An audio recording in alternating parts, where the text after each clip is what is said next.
From ABC News, this is World News Tonight, Sunday. Now from our Washington headquarters, here's Sam Donaldson. Good evening. President Reagan seems to be in position tonight to score a landslide, perhaps even 50-state victory in the presidential race on Tuesday. The final ABC News Washington Post 50-state poll finds 40 states which appear to be firmly in Mr. Reagan's corner, another 7 which appear to be leaning in his direction. Only Washington State, Rhode Island, and Hawaii are rated toss-ups. The District of Columbia should go for Walter Mondale. Tonight in Chicago, the team of Reagan-Bush appeared together for the final time in this campaign, capping a day which saw both the president and his challenger working hard for last-minute votes. We have 2 reports, beginning with the Reagan campaign and Rita Flynn. With 2 days to go, Ronald Reagan decided to go for the jugular, an impromptu visit to, of all places, Walter Mondale's home state. Well, as you know, we just came from Milwaukee, and being that close, I just couldn't fly by Minnesota, particularly when I know our opponent's spending so much time in California. At the airport in Rochester, Minnesota, there was a hastily thrown together news conference, the president's first in 4 months. He was asked about the spur-of-the-moment stop, his commanding lead in the polls, and if the Gipper would try to run up the score with time running out. I don't think of it as running up the score. The Gipper would never quit before the final whistle. The sports metaphors went on as the president was asked for his thoughts about nearing the end of the final campaign stretch in his political career. A little bit mixed emotions. There's a certain amount of nostalgia with it, but it's sort of like you felt in coming up to your last football game of the season to know you weren't going to play football anymore.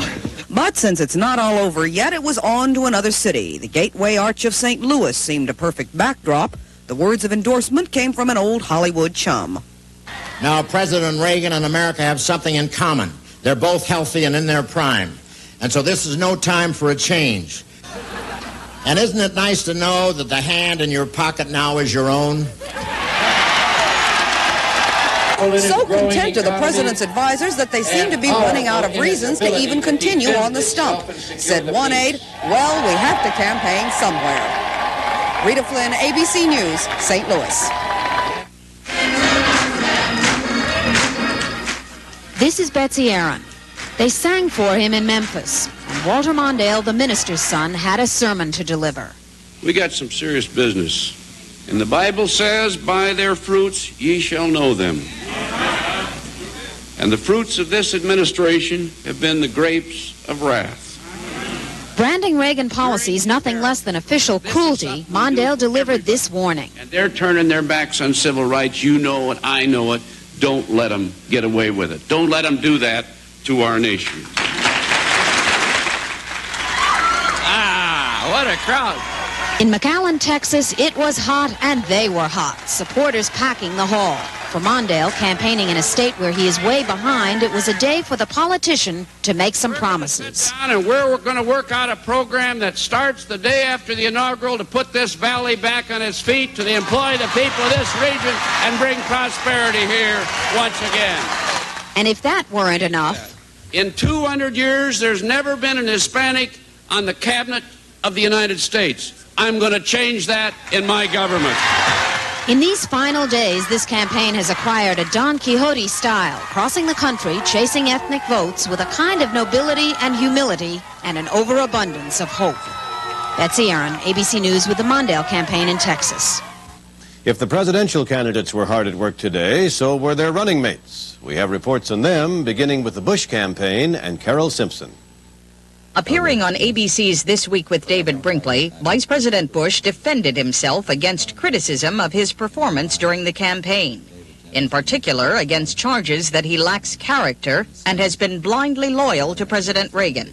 We don't consider in our family loyalty to be a character defect. I don't get troubled by it because I know what I am, know what I believe, know how the vice presidency can be effective, and I know that this president not only has entitled to my loyalty by my definition of the job, but certainly has earned it through the way he has treated me.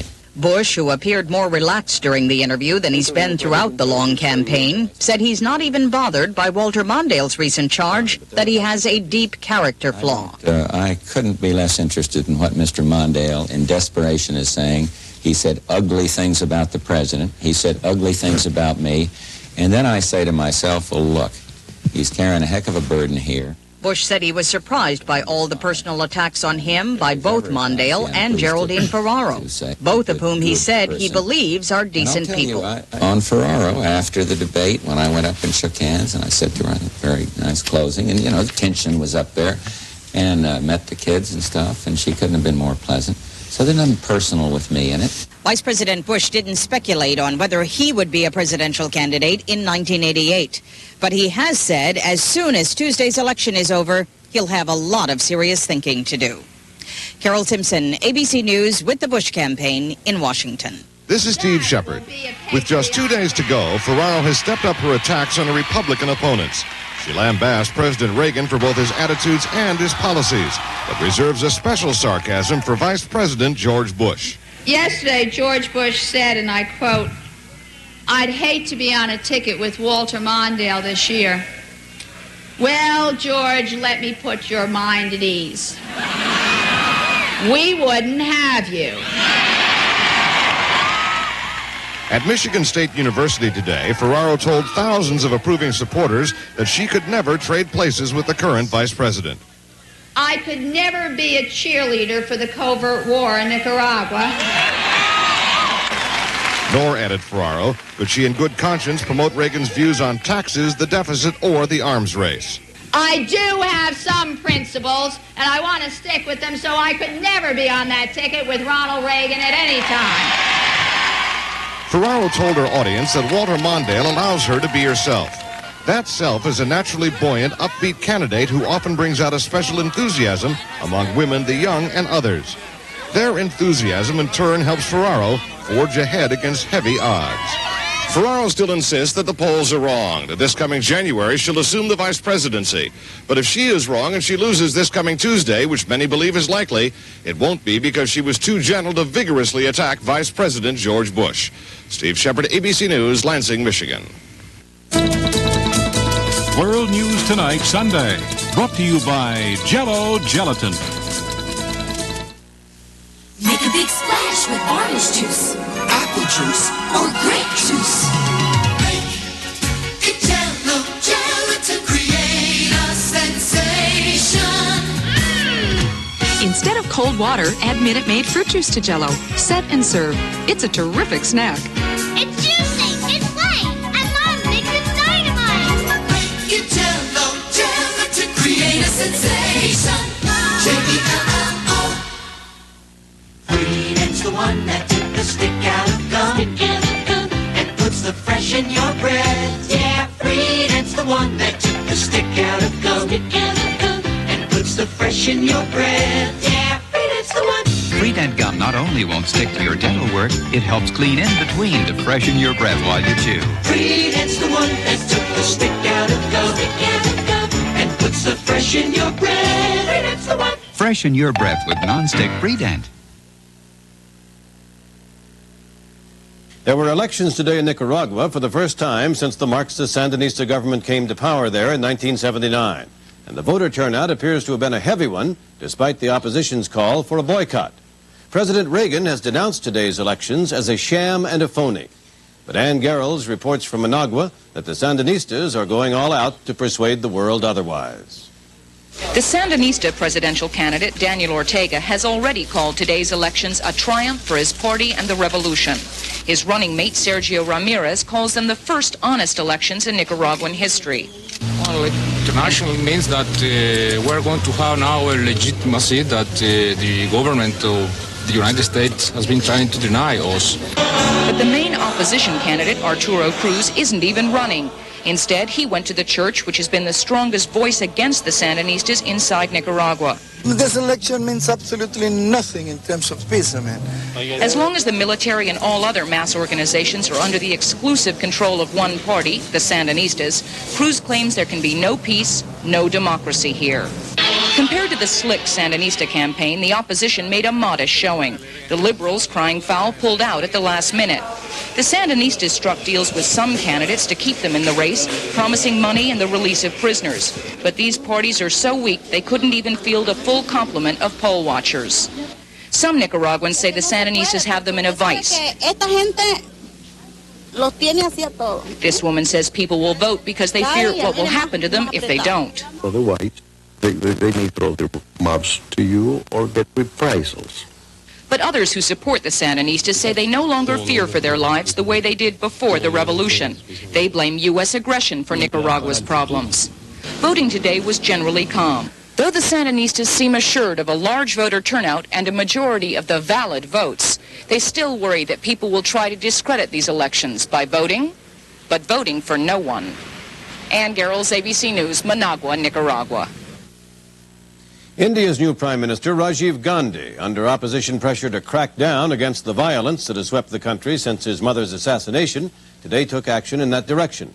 He named a new cabinet, fired the Lieutenant Governor of Delhi for failing to suppress the violence, and ordered the army to move aggressively to stamp it out. Things do appear to have calmed down somewhat in India, but as Jim Hickey reports from New Delhi, not completely. A 24-hour vigil continues over Mrs. Gandhi's remains. Her death and funeral still spark Hindu reprisals against Sikhs in scattered sections of New Delhi. In the north, Sikhs say their businesses were attacked overnight. Cars, including this fleet of taxis, were destroyed. A number of people were killed. In West Delhi, Sikhs have taken refuge at a police station. They say their homes were attacked during the night. And as in many sections of the city, more bodies are being found here. In the south, some entire neighborhoods have been burned out. These Sikhs claim police ignored their calls for help. Telephone, hello, no. This man, standing in the ruins of his shop, told us he got the same response. He said, this is not our business. If you can protect yourself, protect it. Otherwise, say Allahu Akbar. In the east, however, police and the army appear to have control with a 24-hour curfew. East Delhi was the scene of some of the worst fighting last week. Patrols roamed the streets to keep the calm. Matters improved enough here that late today, police partially lifted the curfew. The sporadic violence subsiding as thousands who had been held behind police lines returned to their homes. Jim Hickey, ABC News, New Delhi.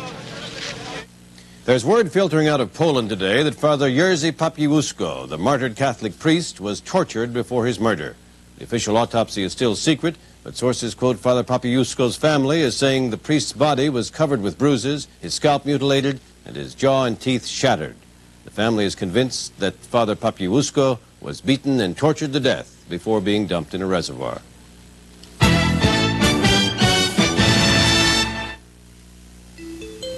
A stereo can't help your child get ahead in school. A bicycle can't help your child get into college. A video recorder can't prepare children for a career. But a Commodore computer can do all of the above, and it can do it for less money. Only Commodore can give you a computer as powerful as the Commodore 64, for a price as low as the Commodore 64. When you clean your toilet bowl, do you use one of these cleaners?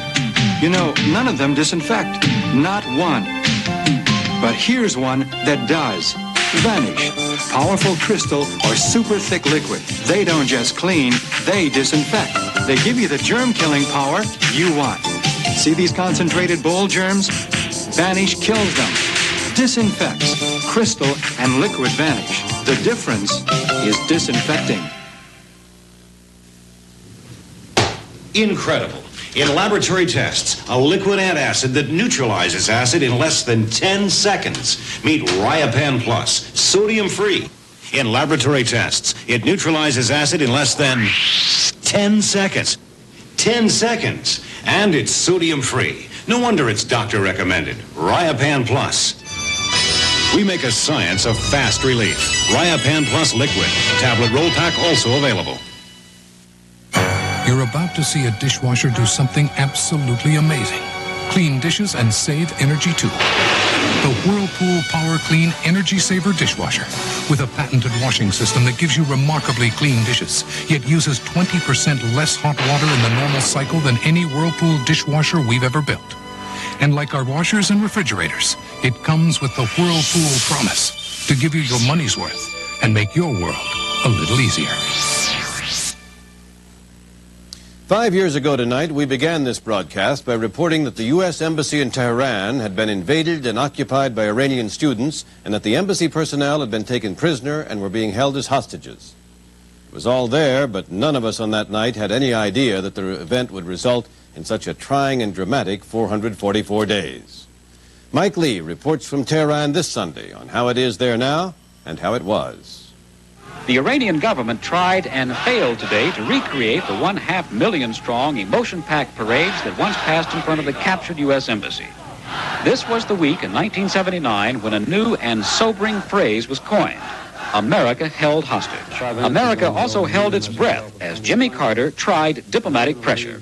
Attempts to negotiate failed because Iran's traditional politicians were overshadowed, overruled, and overthrown by the no-compromise Islamic clergy. By the time the remaining 52 hostages were allowed to leave the embassy, one U.S. president had been voted out of office. 6 months before the embassy siege ended, Iraq handed the Khomeini regime another badly needed diversion, a war. But now, with some 175,000 dead and no victory, the clergy who run Iran once again need a national enemy. Guess who? 5 years later, they still chant, "Down with America." The United States is still the country Iran loves to hate. This week, President Ali Khamenei promised that Iran will continue to inflict blows upon the U.S. anytime, anywhere. Prime Minister Hussein Mousavi took TV cameras inside the embassy, where revolutionaries are still beavering away to piece together shredded documents. And Ayatollah Khomeini himself appeared in public to denounce the U.S. once again.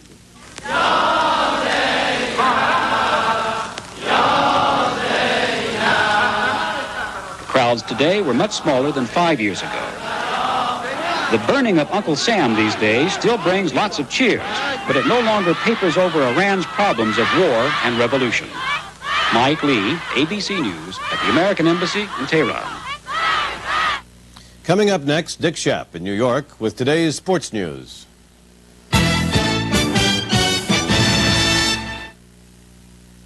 Dear Stofers, I like lean cuisine because it's less than 300 calories. It makes it easy to watch your weight. It's low in fat. It's a very good idea to eat light. But it's the taste that brings us back. It's the taste that brings us back. It's the taste. It's the taste that brings us back. Love. Diane, Martha, Jack. Lean cuisine entrees from Stouffer's. It's not just the calories that count, it's the taste. You never know when the weather's going to turn on you, do you?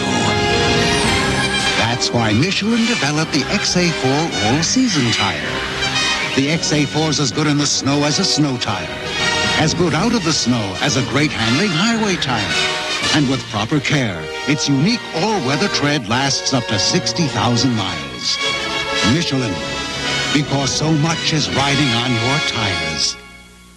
You've used it for years. Your family's used it. Now there's another reason to use it. It fights plaque. It's Listerine Antiseptic. Recent clinical tests prove that Listerine kills the germs that cause plaque, a germ film that forms on your teeth. And yes, it still kills the germs that cause bad breath. Rinsing with Listerine, in addition to regular brushing, reduces plaque by up to 50% over brushing alone. Listerine fights plaque for better oral hygiene. It's in your bathroom cabinet. Use it. My friends like the showers better than the pool since I installed Polynex massaging showers. 4 different shower heads. I save up to $190 on water and energy. Powerful jet massage, wide massage, fine spray, coarse spray. And I save even more on the steamy mist shower. The only thing I don't like about my Polynex massaging shower head, I can't get the girls out of the shower. Girls, nothing. Dial massage shower heads from Polynex. Proven, first, fast, and accurate. Join ABC News Election Night. Both of America's teams badly needed to win today. The Dallas Cowboys, symbol of virtue, and the Los Angeles Raiders, symbol of evil, and both badly lost. The New York Giants combined 5 quarterback sacks, 4 Ali Haji Sheikh field goals, and this Phil Simms to Lionel Manuel touchdown pass to beat Dallas. 2 other National Conference games went into overtime, but only one team scored, Minnesota, on Jan Stenerud's 53-yard sudden death field goal. Chicago combined 9 quarterback sacks, 5 interceptions, and 2 touchdown runs by Walter Payton to beat the Raiders. In the American Conference, Pittsburgh remained atop the Central Division, and Houston and Buffalo remained winless. The pro basketball season has begun, and it could be called New Faces of 1984. 1 out of every 5 players is a rookie. They are a precocious lot, the rookies of the National Basketball Association, but not quite so precocious as the young man in red. He is a ball boy, facing Leon Wood of the Philadelphia 76ers, one of 51 rookies delighted to have earned jobs in the NBA this season. A vast and vintage crop spiced with surprises. Like Ken Bannister, who sprang unknown out of St. Augustine College in North Carolina, was the 156th player selected in the draft, yet broke into the starting lineup of the New York Knicks. And Rick Carlisle, the 90th player drafted, who became the only rookie to win a berth on the Boston Celtics, the NBA champions. To no one's surprise, the star of the freshman class is Michael Jordan, who skywalks in a world of his own. So soaringly gifted, he already leads the Chicago Bulls, already has a line of sneakers named after him, already is heir apparent to the title of Dr. J. Oh, I don't mind that. I've been compared with high school players and grade school players because kids are so talented these days. Yet Michael J. was not the first player drafted. Akeem Olajuwon was, a tribute to the 7-foot Nigerian's skills and to civic pride. The Houston Rockets won the coin flip to pick first in the draft. Olajuwon learned to dunk at the University of Houston. We're not crazy. You know, our owner does business in Houston. He didn't want to move. I didn't want to burn my place down. Once a soccer player, Olajuwon is still learning the subtleties of basketball and English. And while he occasionally stumbles on both, his progress is impressive, his potential awesome. He can't shoot from everywhere, but in close he is frightening, and on defense he is intimidating. Both a shot blocker and a rebounder who has picked up the niceties of the quick outlet pass. Olajuwon, who loves Clint Eastwood movies, is not Dirty Harry on the court, but he does commit too many foolish fouls, one of which prompted Coach Fitch to test Akeem's language skills the other night. And I said, how do you say stupid in Nigerian? And he didn't know. And a little later on, I asked him, he did something right, and I said, what's the word for smart? Fitch looks like a genius so far this season for pairing Olajuwon and 7'4" Ralph Sampson in a lineup that has produced 4 straight victories, the best start in Houston history. You know, like the guy jumped off the 60th floor of the Empire State Building because he went by the 30th floor. So far, so good. I think he's a great coach, you know, as long as you do what he says. Houston starts 3 #1 draft picks, Olajuwon, Sampson, and John Lucas, who can still name the stars of his class of 76. Lucas, Dantley, Lucas. Lucas's list of this year's best rookies is even shorter. Akeem. No, of the others. Akeem. I don't know any others. I know Akeem. Have you seen Michael? Michael who? Houston also has its who, Jim Who. Jim Peterson, a rookie with a modest reputation, a matching income, and no complaints. A year ago, if you'd have told me I'd be a 6th, 7th man on the Houston Rockets with Akeem and Ralph, I wouldn't have believed it. Peterson shares Leon Wood's feelings about the transition from college to pro ball. I didn't expect it to be, I don't want to say easy, but I thought it'd be a little more difficult than what it has been. It has been fairly tough for Wood's Olympic teammate Sam Perkins, who says he's not frustrated by his slow start playing center for Dallas. You just have to think it's, mind over matter. If you don't mind, it doesn't matter. Philadelphia's top rookie is a mass of matter, Charles Barkley, whose weight is down to 255. Okay, I stay away from Charles in practice. He won't throw me down even if I get in his way because he respects me. Yeah, that's true, because accidentally one day I think I did knock him down, and I felt bad about it. Like most rookies, Barkley still is learning the moves off the court. Most of the time, he watches TV. All my children in General Hospital. Olajuwon and Peterson pass time talking, often about Peterson's belief in life in outer space. He didn't believe that there was any life on any other planet. And I said, Akeem, believe me, I think somewhere out there in the universe there's got to be another Akeem Olajuwon. The other Akeem Olajuwon will probably be a rookie next year.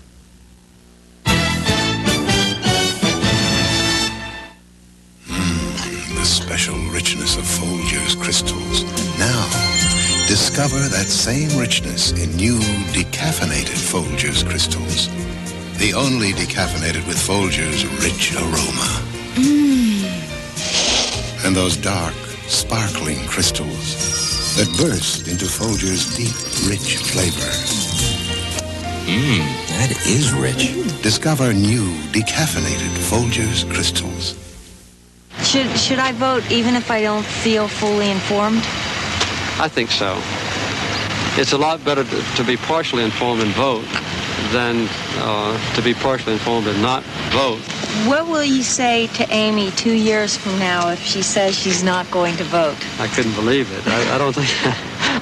I would almost disown her. This message has been brought to you by Beneficial Corporation, an American leader in consumer financial services.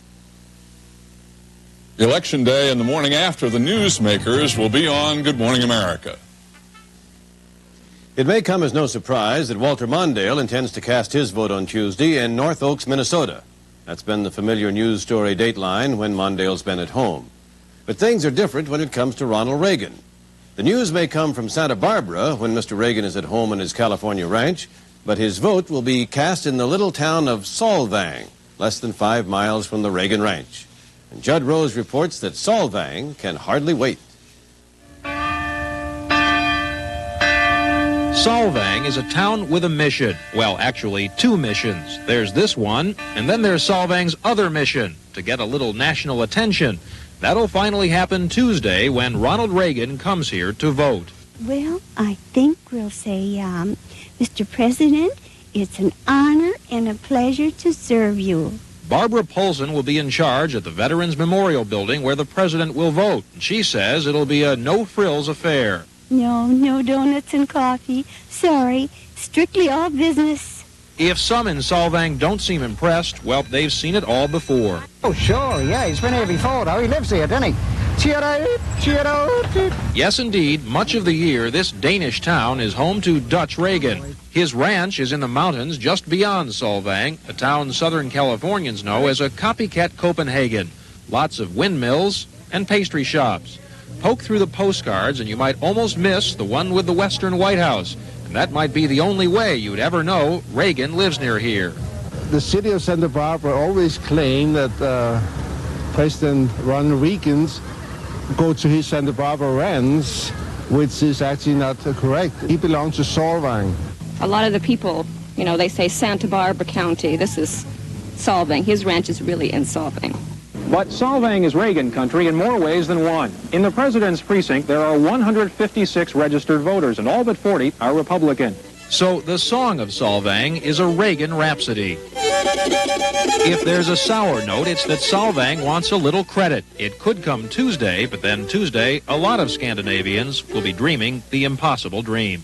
Judd Rose, ABC News, Solvang, California. After you vote on Tuesday, wherever that may be, please join ABC News for its election night coverage, which begins at 7 p.m. Eastern Time. That's our report for tonight. I'm Sam Donaldson. For all of us here at ABC News, good night. From Washington, this has been World News Tonight Sunday, a presentation of ABC News. Sunday, Hardcastle's playing Judge on TV. You're the Michael Jackson of justice. But he's scripted for murder. Hardcastle and McCormick. Then Burt Reynolds meets Dolly Parton in the best little whorehouse in Texas. Parental discretion advised, all starting at 8/7 Central. Tonight. Now, there's a gasoline that will help get top performance out of your car. Now, there's a gasoline that will eliminate knocking and pinging in virtually every car. Now, there's a gasoline with the highest octane available anywhere, 93.5 Ultra. You can't buy it from Amoco, Exxon, or Shell. It's only available from Sunoco, 93.5 Ultra, the ultimate in octane. Tomorrow dawned early, and business and government leaders had to keep up. So they turned to BDM, because BDM is finding solutions, analyzing, designing, and implementing systems for the world of tomorrow. BDM, helping clients manage the course of change the course of management, so they're ready the next time tomorrow dawns early. Live election night coverage Tuesday on News 7.